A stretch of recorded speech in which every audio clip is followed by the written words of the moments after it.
Hey everybody, it's me, Stan. Alright, it's Satan. And I'm coming to you so that I can tell you a story about what I thought was going to be a really bad day for somebody else. It ended up being a really bad day for me. So this story starts in the throne room of heaven. Every once in a while, the big guy, God, he allows the sons of God to come before the throne. And this was my time. I had some plans I had been working on. I got to get one over on the big guy, and somehow he always wins. But I knew this time I had him. So I'm standing before the throne, and just this blinding light comes off of it, and it's just so irritating, how perfect everything is up there and how rotten everything is everywhere I am. And God asks me, I'm about to propose to him something, that I thought was cool. And God asks me, hey, have you ever heard of this guy named Job? And I was like, Job? And he's like, no, dummy, it's pronounced Job. I was like, okay, God, I guess you're right. So God asks, have you ever heard of my servant Job? There's nobody else like him in the earth. That he worships me, and I'm like, yeah, I know the guy, okay? Job, man, let me tell you all about Job for just a second. Job has got all the riches. Job has got a wife that cooks real good. He's got the best car that you can drive. Job has got sheep and cattle and camels and servants. And the dude has got a pretty good jawline. We're talking, Job's got it going on. And I'm like, yeah, I heard about him. I try to avoid the guy. And God is just bragging about how good Job is doing, and how blessed Job is, and how well Job worships, and how his kids are well behaved, and all this stuff. And I'm like, yeah, okay. Well, I got an idea. I said, hey, God. I said, I bet you that Job only worships and he's only faithful to you because he's got a wife that cooks real good, and because he's got sheep and camels and servants and a killer jawline. God, I bet you that if you will let me mess with Job a little bit, that prized possession that you have, that guy that is your number one draft pick, I bet you that if you let me give him a couple wet willies and mess with his head a little bit, that I can get even Job to curse you. The rules were set. God allowed for his protective hedge that I could never get through to be removed for a little season. And the rules were set. I could torture him. I could mess with him as long as I didn't touch his body. Thus began Job's terrible, horrible, no good, very bad day. Well, I wanted to make sure that I could get a first-hand look at all of the things that I was going to put Job through. And so, in order to do this, I wanted to be on the ground, and the day finally came, and I figured out I could just blend in with his family. I could just blend in and be like everybody else in his household. And I decided that I was going to disguise myself as a servant, and that way I could see his face every time that I delivered the bad news. You see, the first thing that I brought to him, the first message, was that his servants were walking about and they were overtaken and dead turkeys. And I stood back and I watched. What's Job gonna do? Is he gonna start cussing? Is he gonna throw a temper tantrum? And I looked at Job and no reaction. Fine, okay, all right. That's child's play. I got something better for that. So I brought him another message, okay? You see, I knew that I had to get Job mad at God. It doesn't help me if Job is mad at robbers or whatever, but I need Job to be mad at God. So, okay, I know what I'll do. I'll frame God and make it seem like it's God's fault that all of this is happening. So my second message, I came back to Job and I said, "Oh, Job." And he said, "Yeah." I said, "Guess what? A fire fell from heaven." Must have been God. And that fire, it consumed all of your crops and your vineyards and all of your property. It's burned up, Job. What are you going to do? And Job didn't do anything. Man, I really thought that was going to get him. So then I was like, okay, all right, okay. I'm gonna hit him where it hurts now. All right, okay. So I brought him a third message. All right, Job, I'm gonna hit what you got left. Right, and I brought him message number 3. I said, "Job," he said, "What?" I said, "This time all of your camels are destroyed, and the rest of your servants too. What are you gonna do, Job?" Still nothing. Man, I keep taking all of the cool stuff that he's got, all of his sheep and his, I even snuck in a few donuts to work against his jawline, but I got it. I know exactly what'll get this guy to curse God. I know. I know what I'll do. I give him the 4th message. And this time I'm going to hit him where it really hurts. I said, "Job, your children." I finally got a look on his face. I said, "A strong wind blew from heaven, and the house that your kids were in fell down, and all of them are lost." And I stood back, and I admired my work. I know this is going to work. And I watched, and finally I got a reaction out of Job. And I said, "Oh, this is it. This is it. What's he gonna do?" And he started shaving his head, and I was like, "Okay, that's a weird choice." And then he ripped his mantle, and I was like, what is going on here? And then he fell on his knees, and I was like, "Yes!" And then he worshiped God. No. This is not how his terrible, horrible, no good, very bad day is supposed to go. Well, can't nobody do me like Jesus. Can't nobody. Oh, hey, everybody. It's me, Job. J-O-B. Not to be confused with Job. There's some people out there that call me Job. Frustrating. So, anywho, when the bad news came, I couldn't believe it. It was one thing after another. Sheep, goats, camels, kids, flocks, vineyards, you name it. I couldn't believe it. It was all just going up in smoke. Now that I think about it, I'm kind of suspicious of the one guy that just always came back with the bad news. I wonder where he's at right now.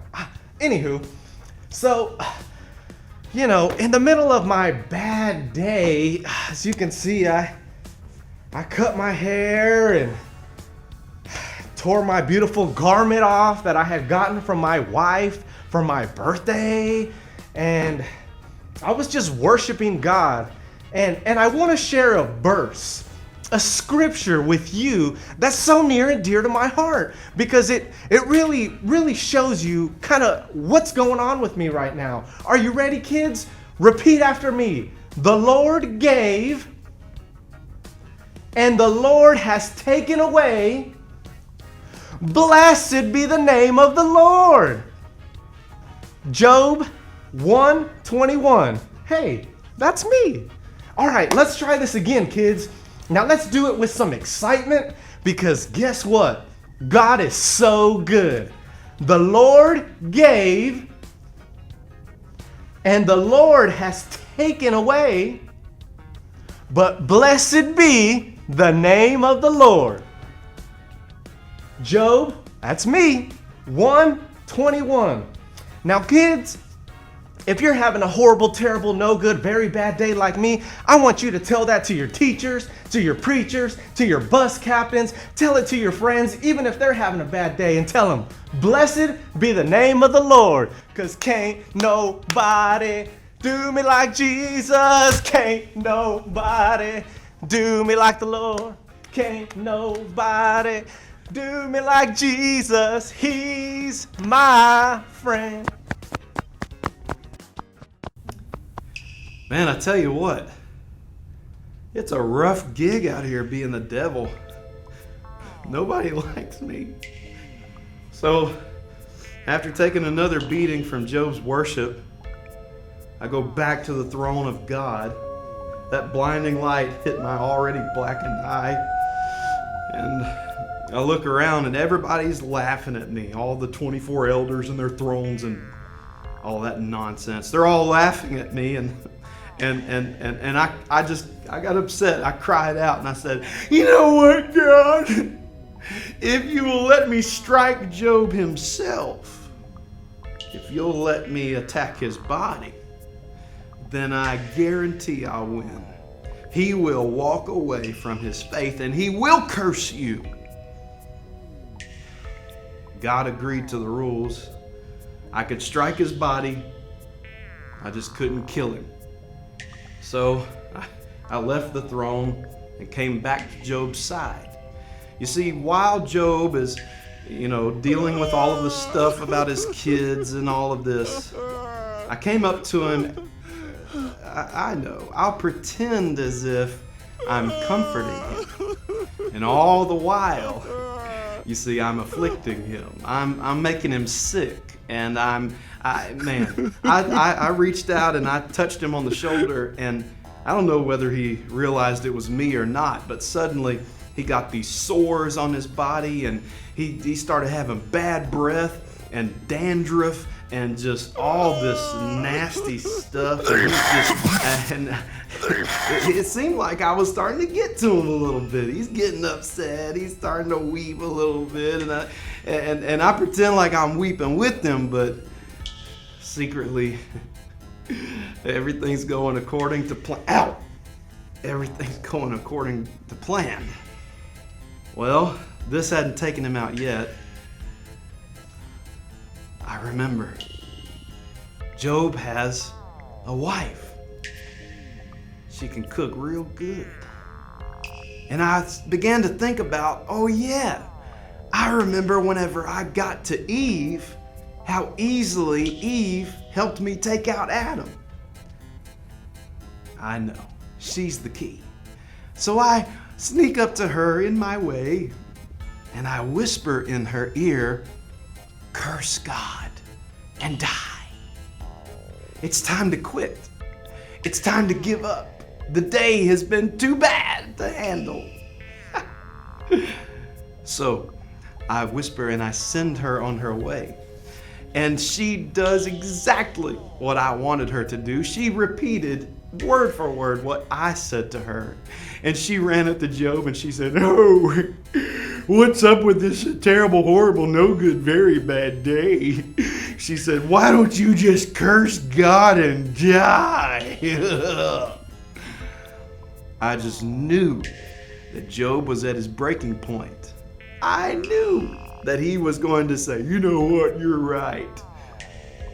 But as soon as she got done talking to him, he looked at her and he said, hey, he said, we serve God. And he said, can we expect only God to give us good things?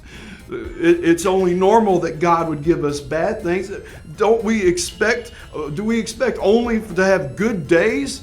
Certainly every once in a while we're going to have a bad day. Nothing I'm doing is working.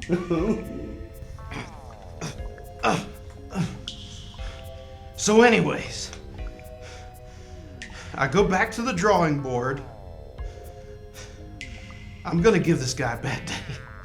I'm determined.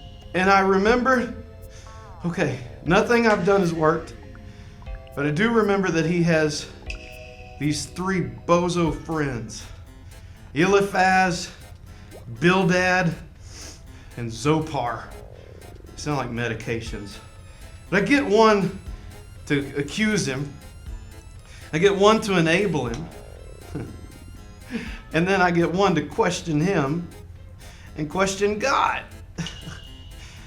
And as they're talking, look, I rejoice, and I'm like, oh yeah, I finally got him. I'm winning. and whenever they're talking Job, I notice he finally drops his head, and I got him. Oh, the blinding light shows up. No. It's in this moment that God finally decides to speak back to Job. And the big guy gets involved. And he reminds Job about how God created the oceans, and how he stretched the sky out, and how he carved the canyons with his hand, and how he created the animals, and he did all of this and that, and the stuff he's always bragging about. And it was in that moment that Job realized how big God is, and then in comparison, how small his problems were. And just like that, whenever Job realized that, God turned the captivity of Job, and he prayed for his friends. You know what? This is really a terrible, horrible, no good, very bad day. So anyways, kids, Job became more blessed than he ever was before. God gave him twice as much as he had before I ever got a hold of him.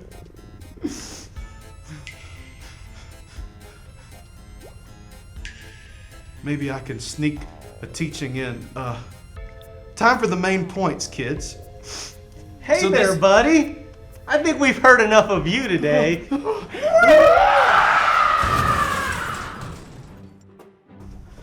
Woo!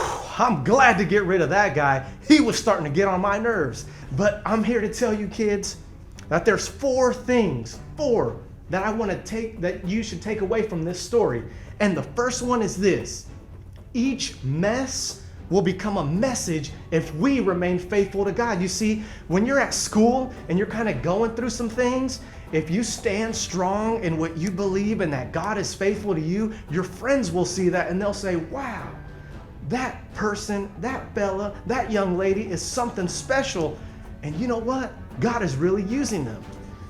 Number two, when we have a bad day, God is still worthy of praise.